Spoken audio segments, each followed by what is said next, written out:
Bless his name, bless his name. For him alone is worthy to be praised. Him alone is worthy all the glory. Father, we worship you. We honor you. We give you praise. Every praise belongs to you, King of Kings. Lord of Lords, we worship you. We adore you. You are our God and there is none like you. In Jesus' name, we worship. Amen.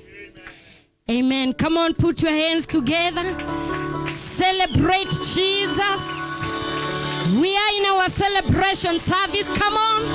Celebrate the Lord in this place. Hallelujah. Praise the Lord. Amen. Can we make our declaration that Jesus Christ is Lord? Lifting up our Bibles, the pages. Let's declare that he is the Lord of our lives. Can we go together? Lifting up our Bibles. Jesus Christ is Lord. Jesus Christ is Lord. Jesus Christ is my Lord, to the glory of God the Father. Thank you so much. Get seated, please. We thank God for giving us this great chance to be in his presence, to hear what he has for us. The Bible says that he has never gathered his people in vain. And I want to believe that he has a purpose with everyone who is present today. Amen. Do you believe it together with me? By lifting up your right hand, it's a show of believing that I will not walk out the same way I came in. Amen. I'm not seeing people who are believing. We serve a mighty God. His presence is in our midst. And he can do a miracle to your life. A permanent miracle in the name of Jesus Christ. I thank God for choosing to work with me today and be a blessing to you together with our online church. Church, can we welcome our online viewers, our online members with a clap? Celebrate the online people. Thank you so much. We welcome you. We love you so much. Jesus loves you more. Amen. And I want to thank God for my father, Bishop Chalo. By the way, we celebrate you. Happy Father's Day. Can somebody salute him? Happy Father's Day. Let's salute our Heavenly Father. Hallelujah. Amen. Praise the Lord. We are in the month of June, the year 2021, the month that God has given us a great theme of good news. Amen. Good news. Somebody say good news. We are getting the word of the Lord from the book of 1 Samuel, chapter number 17. We are reading from verse 12 to 25. 1 Samuel, chapter number 17. We read from verse 12 to 25. Let's read the word of God. Now David was the son of that Ephrathite of Bethlehem, Judah, whose name was Jesse, and who had 8 sons. And the man was old, advanced in years, in the days of Saul. The 3 oldest sons of Jesse had gone to follow Saul to the battle. The names of the 3 sons who went to the battle were Eliab, the firstborn, next to him Abinadab, and the third Shammah. David was the youngest, and the 3 oldest followed Saul. But David occasionally went and returned from Saul to feed his father's sheep at Bethlehem. And the Philistines drew near and presented himself 40 days, morning and evening. Then Jesse sent his son David, "Take now for your brothers an ephah of this dried grain, and these 10 loaves, and run to your brothers at the camp, and carry these 10 cheeses to the captain of their thousands, and see how your brothers fare, and bring back news of them. Praise the Lord. Now Saul and they and all the men of Israel were in the valley of Elah, fighting with the Philistines. So David rose early in the morning, left the sheep with the keeper, and took the things and went as Jesse and commanded him. And he came to the camp as the army was going out to fight and shouting for the battle. For Israel and the Philistines, and drawn up in the battle array, army against army. And David left his supplies in the hand of the supplier keeper, ran to the army, and came and greeted his brothers. Then as he talked with them, there was the champion, the Philistine of Gath, Goliath by name, coming up from the armies of the Philistines, and he spoke according to the same words, so David heard them. And all the men of Israel, when they saw the man, fled from him and were dreadfully afraid. So the men of Israel said, have you seen this man who has come up? Surely he has come up to defy Israel. And it shall be that the man who kills him, the king will enrich him with great riches, will give him his daughter, and give his father's house exemption from taxes in Israel. May the Lord bless his word. Father, we thank you for your word today. Thank you for the Rhema word of today that you ordained before time began with a purpose, to bless us, to lift us, to do us good. Dear Lord, in the name of Jesus Christ, may your will be done as it is in heaven, here on earth, in our lives. In the name of Jesus Christ, Holy Spirit of God, work with me and minister to God's people. Manifest the works of God in the name of Jesus Christ. And let the name of the Lord be glorified in the name of Jesus Christ. Father, we thank you. We bless your name. In Jesus' name, we give thanks and believe. Amen. Today is the 20th day of the month of June, the year 2021. The month that God gave us this great theme of good news. And our today's Rhema word says, beyond your expectations. Praise the Lord. I've heard an amen. We are in celebration service. Can we celebrate the theme of today? Hallelujah. Hallelujah. Beyond your expectations. Let's open our Bibles in the book of Ephesians, chapter 3, verse 20. Ephesians 3:20.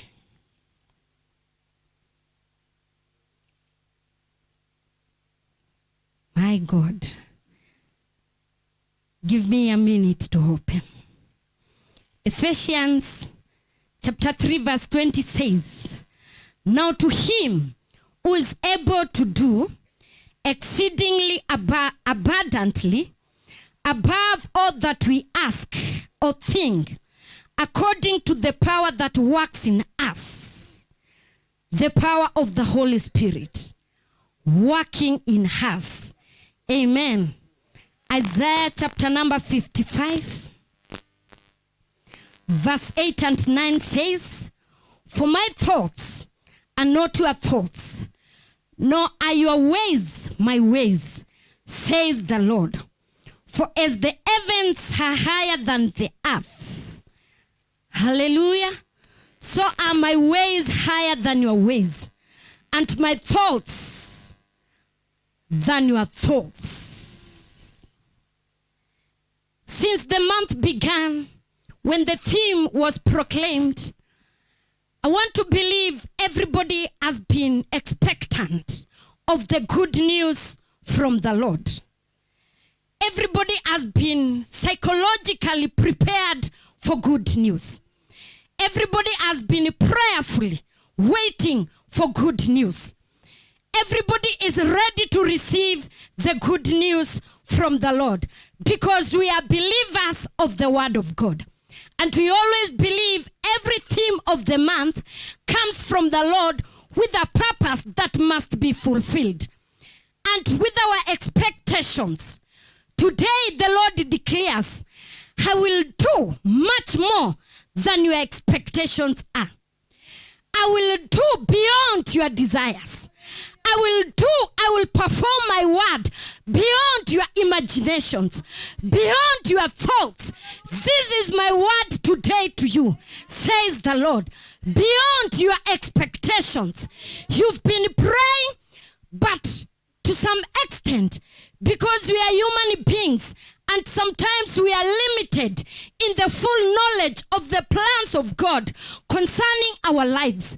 He declares, beyond your expectations, I will bring this good news to come to pass. Praise the name of the living God. And we can get an example from the man of God, Abraham. Abraham was in prayer. In the book of Genesis, chapter number 15, you can put it on the screen. Abraham was in prayer because he was getting old, but he was childless. And Abraham had a conversation with God. Genesis chapter 15, let's read verse 1 to 5. After these things, the word of the Lord came to Abraham in a vision, saying, do not be afraid, Abraham. I am your shield, your exceedingly great reward. But Abraham said, Lord God, what will you give me, seeing I go childless? And the heir of my house is Eliezer of Damascus. Then Abraham said, look, you have given me no offspring. Indeed, one born in my house is my heir. And beyond the word of the Lord came to him, saying, this one shall not be your heir, but one who will come from your own body shall be your heir. Then he brought him outside and said, look now toward heaven, and count the stars, if you are able to number them. And he said to him, so shall your descendants be. This was Abraham. He was in a conversation with God, telling God, you have blessed me with all these things. I'm a rich man, blessed in silver and gold. I have servants. You have blessed me, God. But one thing is remaining. I am childless. And this was a painful prayer of Abraham to God. And then God began to speak to him. You say that you are childless, but you do not know the plans I have for you. You are asking just for an offspring who will be the heir of your great wealth. But my plans are to make you a nation. Out of you shall come out a great nation. And this was beyond the expectations of Abraham. This was beyond his understanding. This was beyond his prayers. This was beyond his dreams, his desires. He did not see the big picture of the big plans that God had for him. He was asking for an offspring, just one, to take away reproach from him, because maybe they called him a childless rich man. You know, people like nicknaming people. Maybe they called him childless rich man. Maybe they called him a father of servants, because he did not have his own child. And therefore Abraham was there together with God. And God began to speak to him. And he told him, beyond your expectations, I'll make a great nation out of you. And indeed, before Abraham there was no the nation of Israel. Because the nation of Israel came from his grandchild, Jacob. He was blessed with 12 sons. The 12 sons that make the 12 tribes of the nation of Israel. A nation that even today stands still. Out of one man, a nation came out of him. And those were good news beyond their expectations. How can a nation come from one single man? That was beyond their expectations. And therefore, as we pray, as we eagerly wait for the good news, believe God beyond your expectations, because he's a miracle working God. He's God who does wonders. He's God who does signs. His works are beyond man's wisdom. This is the God we serve. I'm believing God for good news that shall be so great to be broadcasted on televisions, on radios, in nations of the earth, in the name of Jesus Christ. Let me prophesy. Out of this church, there shall come good news that shall be spread to nations of the world in the name of Jesus Christ. If corona being a virus has been dominating the televisions, radio stations in nations, what about the great works of God? Is able to do extraordinary things, exceedingly great, that people can declare this is the God, the Most High God, who does what no other man can do, who does what no other God can do, because he does beyond the wisdom of men. Can somebody prophesy to your life and declare, God, give me good news. Good news, great news, that shall be heard to glorify your name. Rakatalabozika, you know your situation. Prophesy to your situation. Prophesy to your children. Prophesy to your business. Prophesy and declare, because the Lord is watching upon the words that are coming from your mouth to establish in the name of Jesus Christ. Father, we thank you, for you shall do beyond our expectations in the name of Jesus Christ. And another example, we get it from the book of Exodus. Exodus chapter number 12, verse 35 and 36. These were the children of Israel.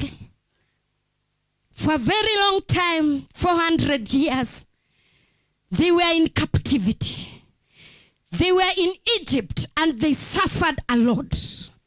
Painful afflictions. And this was their cry to God. God, deliver us from the hands of Pharaoh. Deliver us from these afflictions. Deliver us, God. It is painful to us. And then God tells Moses, I've heard the cry of my people, and I have come to deliver them. And this was their prayer. But God had greater plans for them. Together with the deliverance, the Bible declares, let's read. Verse 35 says,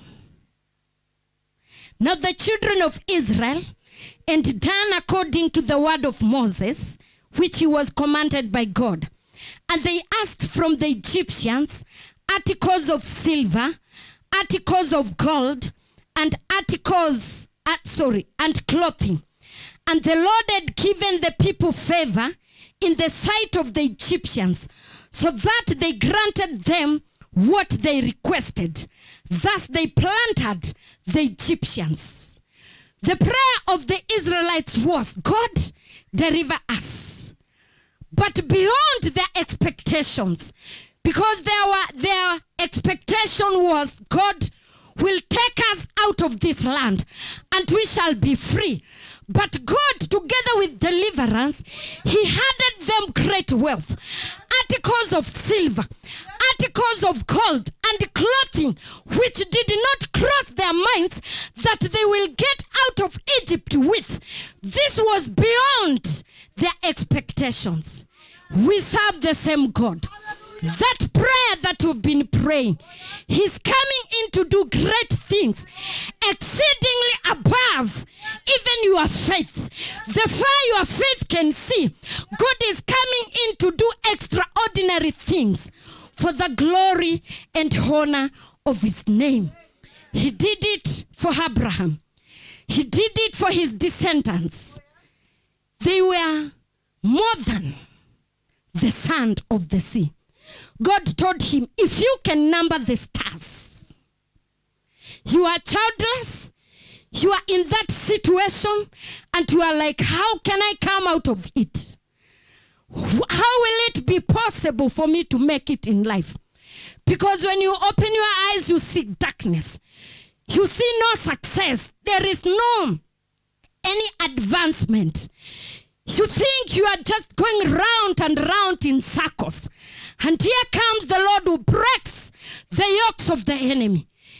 The Lord who does miracles. The Lord who brings mountains to plain. And he declares, it's not about what you are seeing now, but beyond what you can see, there is a miracle the other side. There is a great thing the other side. The other side there is great joy. The other side there is abundance of my blessings. The other side there are great things that you have never known, that you have never seen. Neither have they ever crossed your thoughts. These are the thoughts that I have for you. The ways of God are far away from our ways. How can a nation be planted with a weapon of favor? They planted them through the weapon of favor. God can do wonders. Don't begin thinking of how it can happen. Because the children of Israel, they were so much afflicted by the Egyptians, and they could not think that these people can release them with great wealth, great riches of silver and gold. My God, this is the God we serve. Ask favor from him that will open doors for you. Doors that you have never thought of. Doors of blessing. Doors of promotion. Doors of businesses. Great income in the name of Jesus Christ. Beyond your expectations. Can somebody declare beyond my expectation? Hallelujah. That is the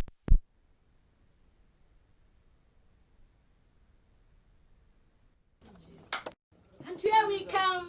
Hallelujah. To the book of 1 Samuel. Chapter number 17. There was a war going on between the Philistines and the Israelites. And this battle was so tough because the champion would wake up every morning and evening and declare, if I kill the man that you are going to choose, then you shall be our servants. And you can imagine serving your enemies. That means you will serve in pain. You will serve in great trouble. You will serve under great affliction. And then, because of this, the news had spread to the entire land of Israel. Because the Bible records that. And whenever Saul heard the words of this champion, together with the army and the children of Israel, they were greatly afraid. And this news were so bad to them. This news were so tough to them. Come on. But time came. Oh, yes. When the appointed time of God came. Hallelujah. The time of good news. Yes. And the Lord declared, he sent, it is Jesse. He sent his son David. The Bible declares that David occasionally went to see how they were doing, and he went back to take care of the sheep. But for this time, it was a different story. Hallelujah. He had an appointment with God. Come on. That you are not just going to get good news or just news from your brothers and how the battle is, but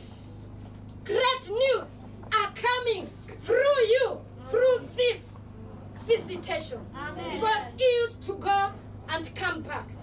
And then, because Jesse, you know, when an army goes to fight, the people that are left behind are normally in prayer. Because they do not know the outcome of the battle. Yes. You can imagine. You can get it from the people who are their relatives are in the camp of the army that has been sent by the nation to go and fight for them. Those people, including us, we pray. But the parents or brothers or sisters of the people in that army, when their people are outside there, they do not sleep. I want to believe so. Because they do not know what might happen to that army, the army of that nation, but more so to their brother, their son, their husband, their children. You know, it is a tough time. It is a tough time to have somebody out in the army fighting, defending your nation. And this was the case with the Israelites. And therefore Jesse himself, he did not have peace. And this is why he decided to send David. David, who could only go and bring news. Jesse knew David as the youngest son. The Bible records that he was the man who had 8 sons. 3 had gone for battle, them that looked fit for the battle. And 5 of them remaining, and David was the youngest to be sent and just to bring news.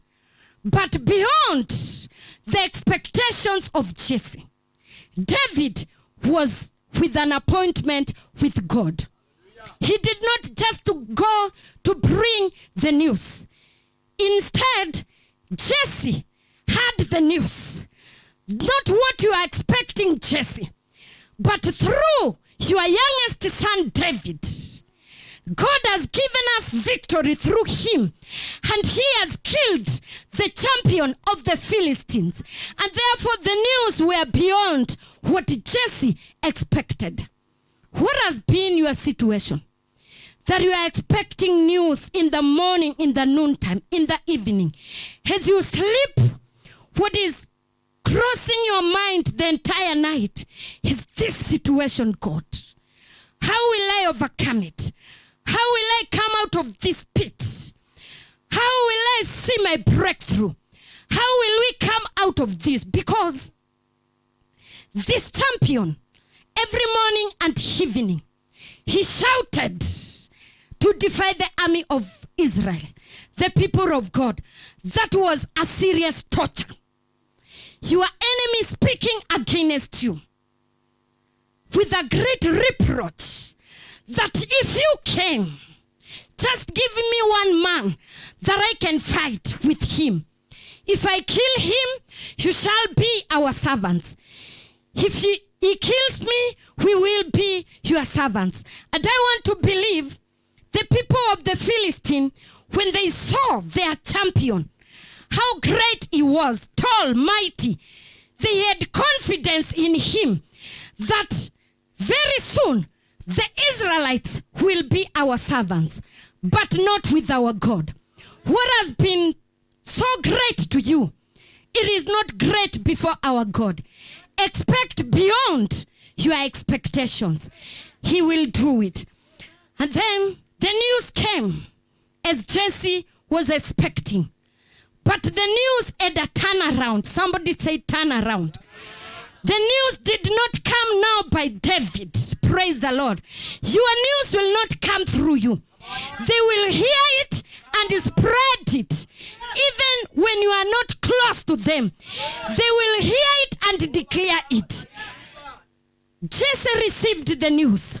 Your son has killed the champion of the Philistines. The news did not come back with David. I want to believe this is our portion, church, that they will spread this news. We will watch it on televisions. We will hear it through radio stations that God has done for living water. And this is what is happening. And they will call Bishop for interview. Bishop, after you've been going through this, how did you come out of this? Oh my God. And he will declare, by the grace of God. And they shall be amazed of the grace of God that can take one through tough times to the abundance of God's blessing. The same thing shall happen to each and every one of us. Whoever can hear me and believe it, believe that it shall be, because we have watched it on televisions. People being interviewed of the things that have happened in their lives. This is our portion, brethren.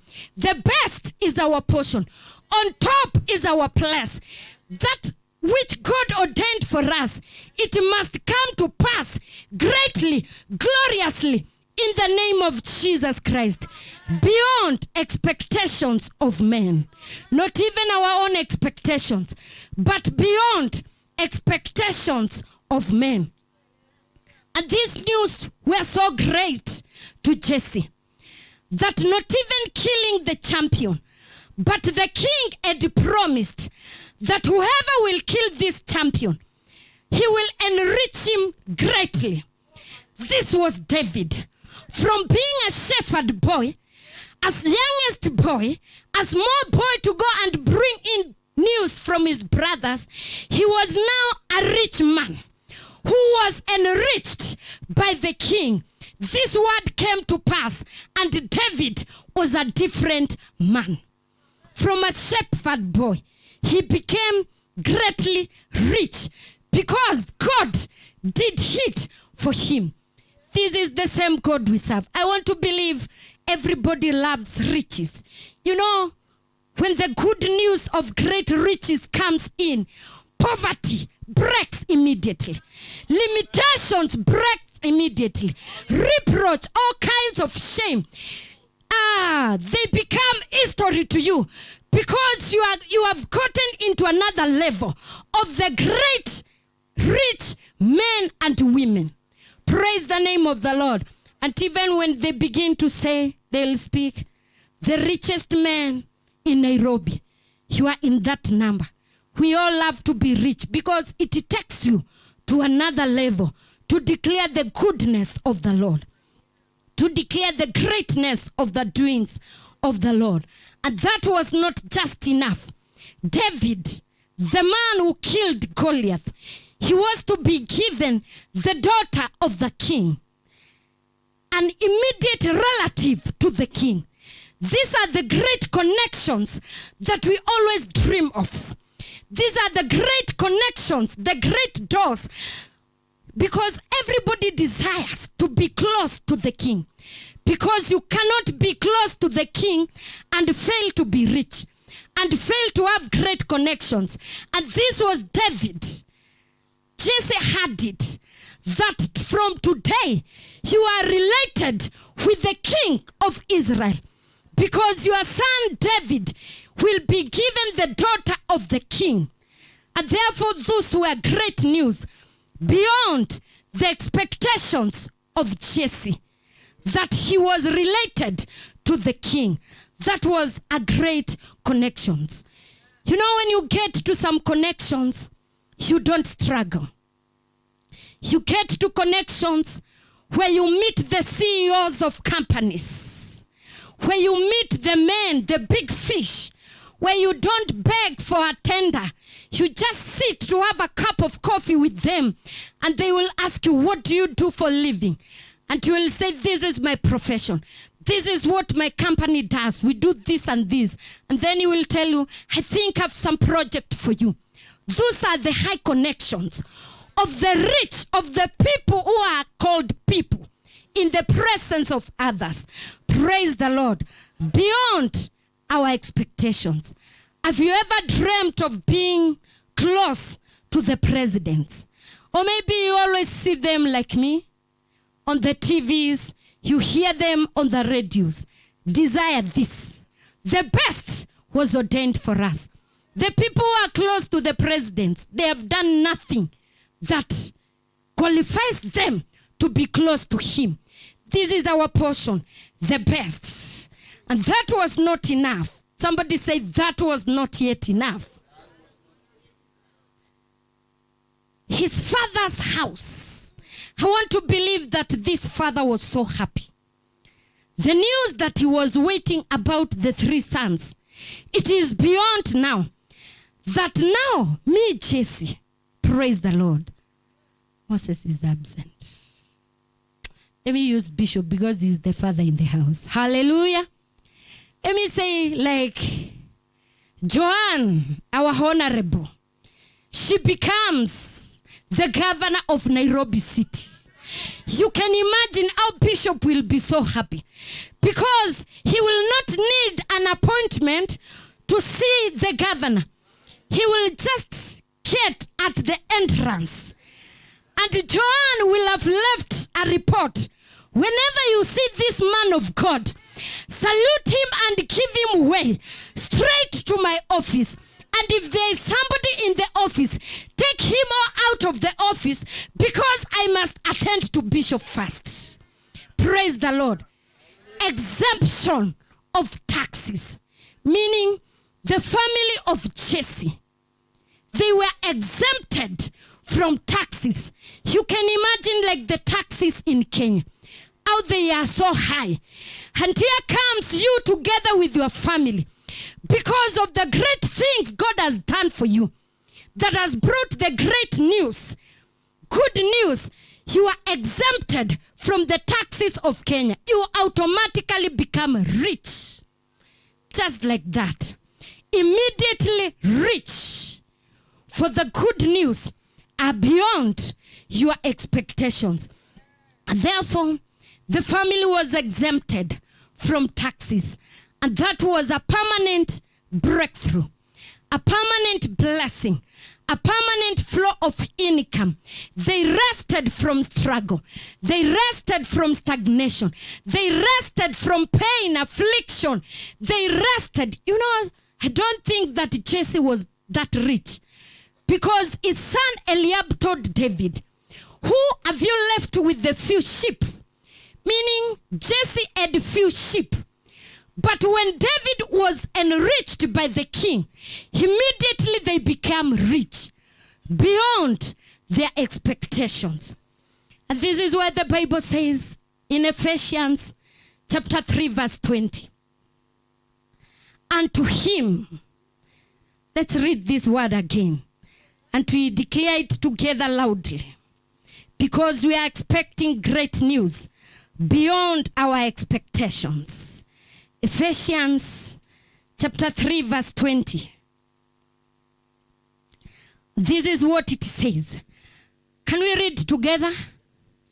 Now to him who is able to do exceedingly, abundantly, above all that we ask or think, according to the power that works in us. This is our word. That the prayers that we have been making, God, do it beyond our expectations. Do it exceedingly above our imaginations, our thoughts, because God, we do not know the much you have for us, but you know it, oh God, according to the plans you ordained before time began. Fulfill it in my life. Fulfill it in my family. Fulfill it in my church. Fulfill it in my business. Beyond.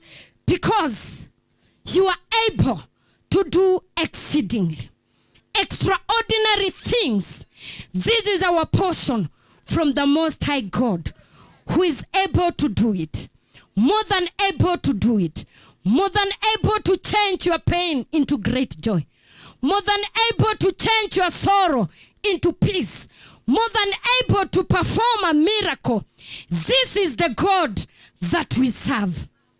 He's able to do it according to the power that works in us. The Spirit of God is in us. The Spirit who is at work in our lives. He will manifest the great works of God through our lives, through our families, and we shall be blessed beyond our expectations. In the name of Jesus Christ. Can we be standing up in the name of Jesus? Because my time is up.